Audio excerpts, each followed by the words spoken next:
This is the crankcase for my 2007 Yamaha R1.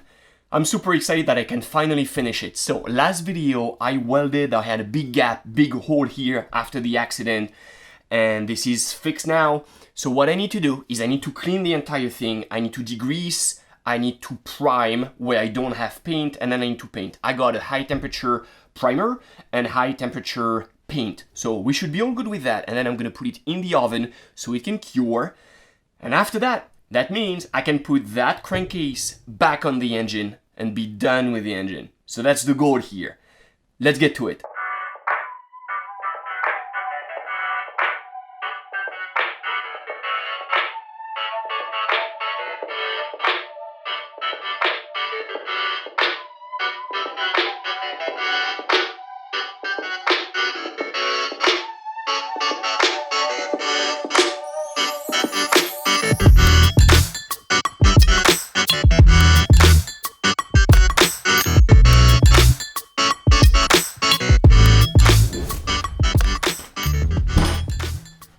Alright, here it is, clean. I had a little bit of an accident in the shower, so I'm gonna have to change, but that right here is completely clean, so I'm just gonna dry it and then prime paint. Let's go. Okay, so I'm ready now. What I'm gonna do is I'm gonna dry the area I'm gonna paint. I'm gonna degrease it with some acetone just to make sure, make it super clean, and then I can go with the primer.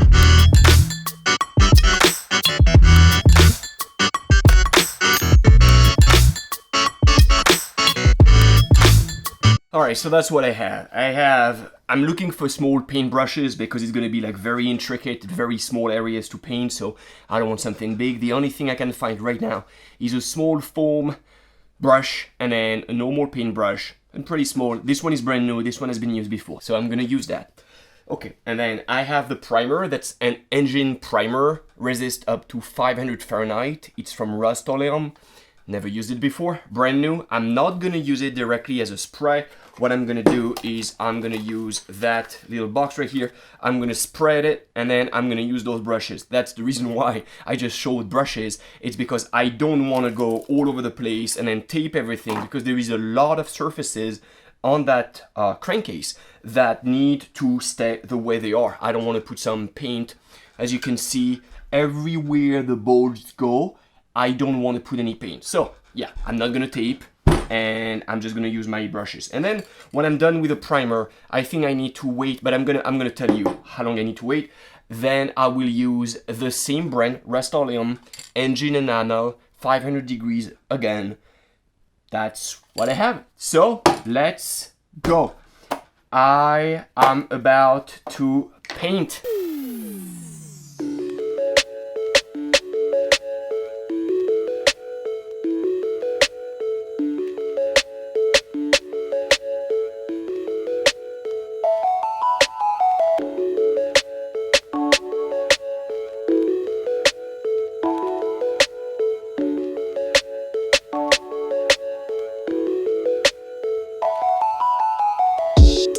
Alright, so I'm pretty happy with the result. It's only one coat of primer. I'm just gonna keep one coat, not do two coats. It's gonna be too thick. This is good. It's gonna dry. I think I need to wait like 20 minutes. That's basically what they're saying in the back of the can. They say dries to the touch in 20 minutes. Yes, and apply a second coat or top coat within 1 hour. It's exactly what I'm gonna do. So I'm gonna wait 20-30 minutes, gonna come back, it's gonna be dry, and then I'll do that. I will do one coat of black, see what it looks like. If I feel like I need more, I'll do more. But really, when you look at an engine, it is a very, very thin coat that's on it. So I wanna keep that. I don't wanna go too thick. Let's wait. All right, so now it's dry, it's been 30 minutes, so now we can paint.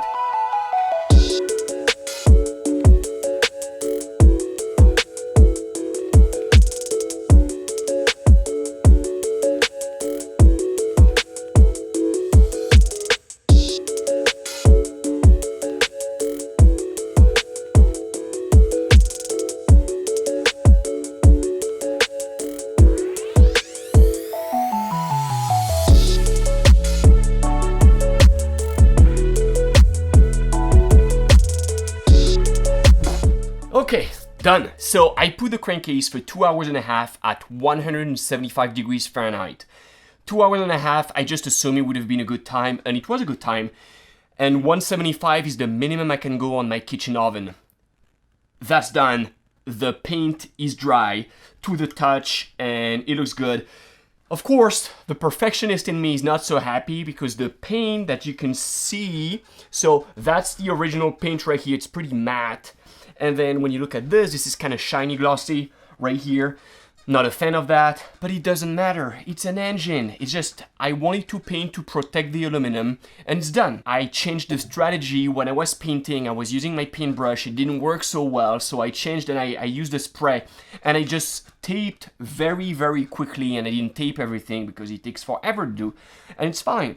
I have some black paint right here on the mating surface, so what I'm gonna do is I'm gonna take a razor blade and I'm gonna clean here, and I'm just gonna use some paint thinner, the razor blade, at the end some acetone. I'm just gonna make it super clean. So the seal, the gasket, when it goes on it, everything's fine. And then I got a little bit of paint on where the bolts are gonna go. When I'm gonna tighten that half of a crankcase, on the other half, I will have the bolts going. So I'm gonna try to show. This is here and here. I got a little bit of paint and I don't want that paint to be here.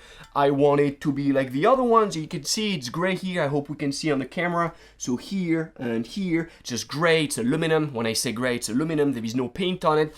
And why do I want to do that? Is it just because I'm a perfectionist and I want it to be like original? Not really.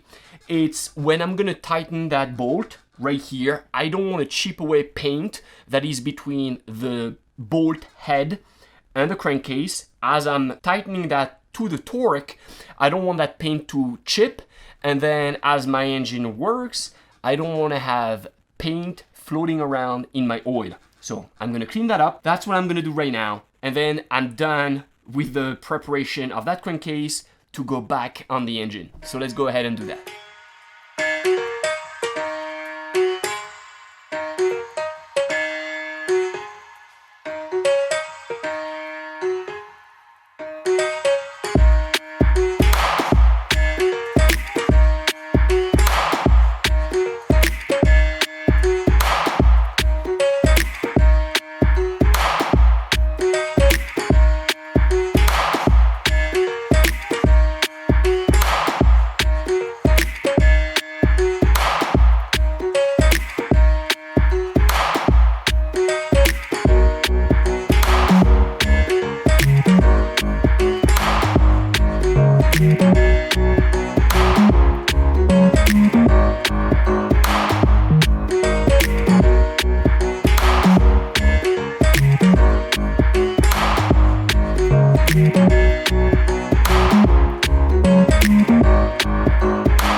Okay, that half of the crankcase is completely clean now. I'm very happy with the result.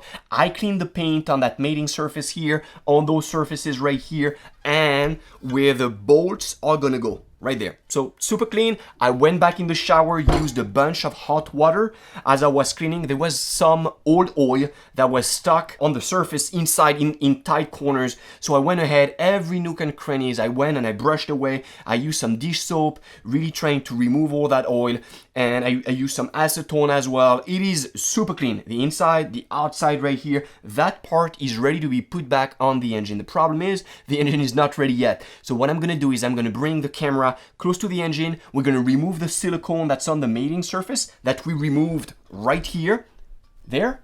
So that is clean, but it hasn't been done on the engine. Plus, I wanna make sure we don't have any leftover debris, junk, from the road that we saw before when we took the engine apart. You may remember on the previous video, we saw it was super dirty. It's clean. It was predominantly on that side of the engine, on that crankcase right here. Just want to make sure the engine is clean so we can put things back together and just be happy with an engine that works fine and that doesn't have any problem. So let's bring the camera to the engine and do that.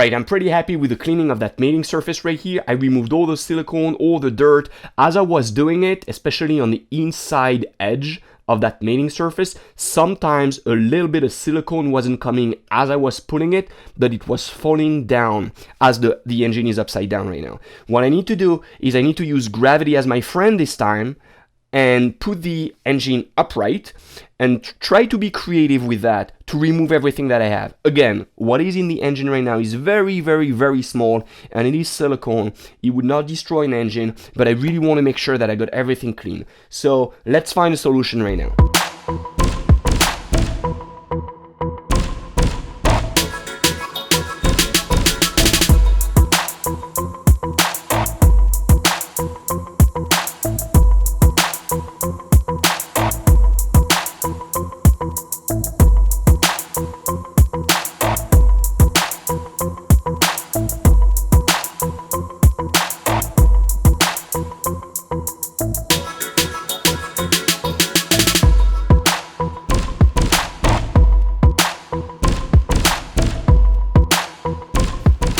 It looks pretty clean now. Let me show you. I used the entire can of degreaser that I had right here. It's completely emptied. I did it a couple of times and I'm very happy I did it. So if we look at it right now, I'm gonna bring some light here. Yeah, I'm gonna try to play with the light so we can have an idea of really what I did. But I soaked it. That's the gearbox that was pretty clean, and I soaked it right here around the crankshaft. You can see the pistons in the cylinders in the back right here. It's pretty hard for me to play with the light to really show, but in all those little areas I had sometimes a little bit of dirt, and I did it a couple of times. I really went in there and it is really clean right now. I'm pretty happy with that. I spent some time around the timing chain again right here, there. So I did that. Yeah, looks good now. And well, we have a pretty close view of the crankshaft journals right here, and you can see how clean they are, that they don't have any rash, right? Again, really trying with the light to get something that we can see something on right here. Yeah, so that gives an idea, because obviously I don't know what that engine saw in its life. Right, so that is good. What I'm gonna do is I'm gonna take the engine down so I can finally start to put it back together.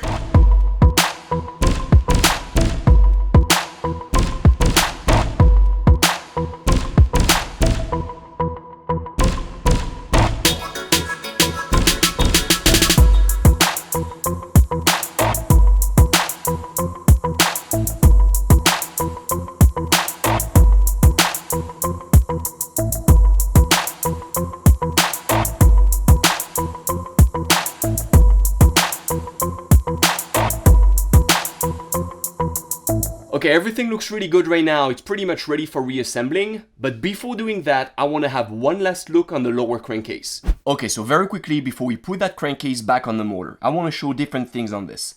Here we have a machining on that crankcase right here.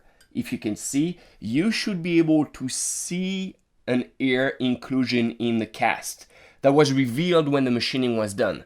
So, you know, we are very quick to judge an OEM part as being perfect, and it is not perfect. It is certainly the best in quality with the quality checks along the way. I would agree with that. That's definitely the best for OEM, but it doesn't mean that it's perfect. So that's one thing. It doesn't matter here. It's not like we put anything that would rub on it. It's not a bearing race. This is just a machining that's here for the oil to go through. Well, there is a little hole, as you see in it, because of the casting. Then the oil level window that's right here, it's pretty dirty, so I'm gonna change it. I'm gonna take it out, and then I ordered a new one. I'm gonna receive that. And finally, as you know, I did the welding here, right there. So those two areas here, where it's drilled and tapped, well, the aluminum is not like the cast aluminum that we have here, and as I was talking about the OEM quality here, this is my welding here. I don't know if the threads are gonna be good enough to withstand the torque I need to apply on the screws right here. So this is what I'm gonna do right now. Before putting that crankcase back on the engine, torque everything down, put everything back on, and then finally put my oil pan on the crankcase, and then finally see that I'm stripping the threads right here and be like, wow, now I need to fix that when everything is back on the engine. I don't want that to happen. What I'm gonna do is I'm gonna put the oil pan on the crankcase. I'm gonna torque it down to 10 Newton meters, which is I think 88 inch-pound. So that's what I'm gonna do. I got my torque wrench right here, and I'm gonna do the 10 Newton meters everywhere. Just make sure those two are good. If they're not good, and if I feel like the threads are giving in, well, I'm gonna have to do something with maybe an insert. Well, let's see. I hope not. So let's try and do that.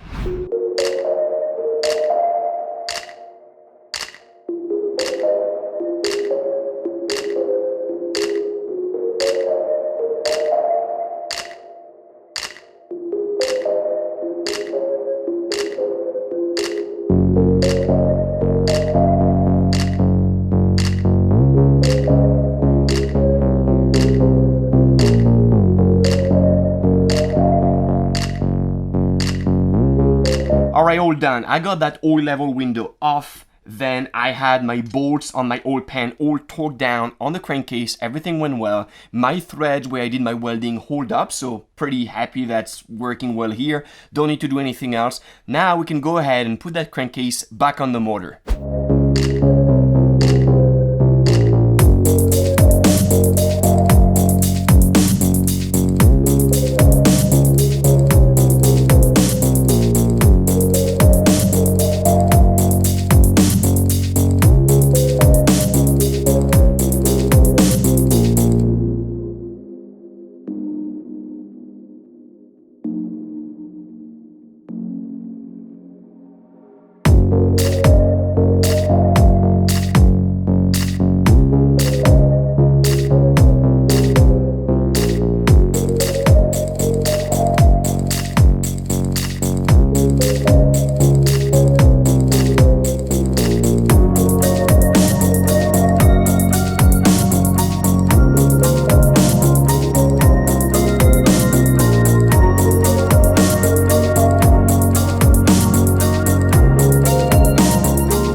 Okay, so now that everything looks really good on the engine, it's time to check the oil pump. You remember I had some dirt in the crankcases, so I'm afraid maybe something went into the oil pump. That is the water pump, oil pump assembly, and that side is the oil pump. If anything, any gravel, any dirt went in there, the components of the oil pump might be damaged. It would be a bummer to put everything back together to just realize that I don't have good oil pressure. So what I'm gonna do is I'm gonna disassemble, take everything apart from that oil pump, check the parts, make sure everything's fine. If it's not, I'm going to order the part, so then we can keep going with the reassembly of the engine.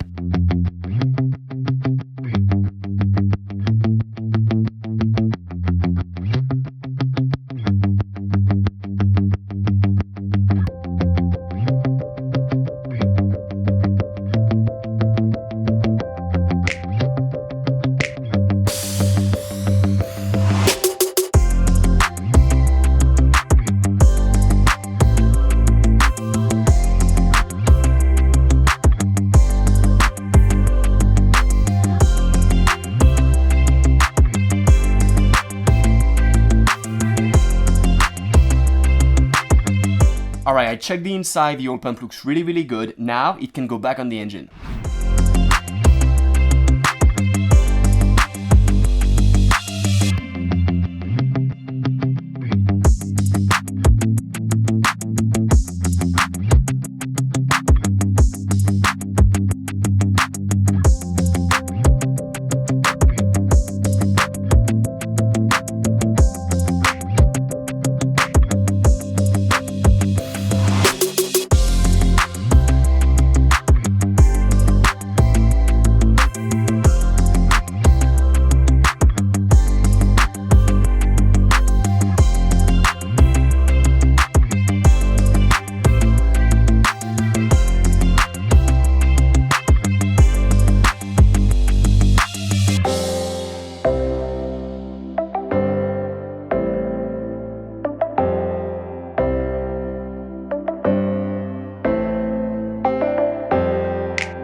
Alright, done. The engine is completely finished. I'm very happy. It took more time than expected, but it's finally finished. That clutch cover right here, if you remember, at first was scratched because of the accident, and I did some sanding on it, I did some filing, and then I had some primer and paint and clear coat.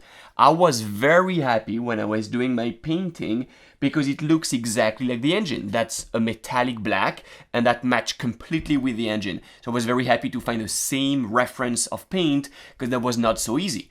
And then I did my clear coat, which is a matte clear coat. The problem is, when I finished my painting and I let it cure in the sun, I really let it bake so that paint would be hard and really dry. I then applied some more acetone in the inside, which I did before the painting. I just wanted to make sure. Did the outside and that mating surface right here. And there is a little bit of acetone that dripped on the outside. And that's where I saw the problem. So if you look right here around the Yamaha, and I hope we can pick that up with the lighting right here. And if you look at right here, you should see that the clear coat and the paint have melted a little bit, and it doesn't look as good as it should. It was looking really good, and now I'm like, this is not what I want. So I realized that the clear coat that I was using was not, it's not the type of clear coat that would be appropriate to be used on an engine, because acetone would melt it, fuel, gasoline would melt it, and I'm assuming, I haven't tried, but I'm assuming that high heat from an engine would just like make it yellow or make it bubble. So not good. It's gonna take me some time, but it's easy, but it's gonna take me some time. I'm gonna have to sand it down and redo the whole thing with the painting and the clear coat. I have a new clear coat coming up that should be a lot stronger. So that's gonna happen next. But there is many other things to do. So engine, we're gonna say it's done and it could go back on the frame, but I have to do things on the frame. I'm gonna take advantage of having no engine, a very light bike, to flip it around and do some welding because there is a crack on the frame. So I need to do that. I need to do the welding. I'm gonna have to prime and paint and clear coat after that. And I also have to change my swing arm, which I could do when everything is put back on the bike, but it's gonna be heavy. So I'm just gonna take advantage of changing the swing arm, doing my welding on the frame, putting that back together, and then putting the engine back together. And that's just exciting because when you start a project, it's always kind of easy to take things apart and then finding what you need to fix and then trying to find the tools or the parts, the paint in my case. And then it's always difficult to find everything, and sometimes projects just fell through because it's hard to find everything you need. And I obviously don't want that to happen. So I'm just happy that that engine is back together. Just need that. I'm gonna get that clear coat, and then I'm gonna take things apart on the bike, but then it's gonna go back together. So next video, that's exactly what's gonna happen. If you wanna see that, consider subscribing to the channel so you'll see that Yamaha R1 going back to life. If you like the video, well, like the video. I see you in the next one, and meantime, keep building.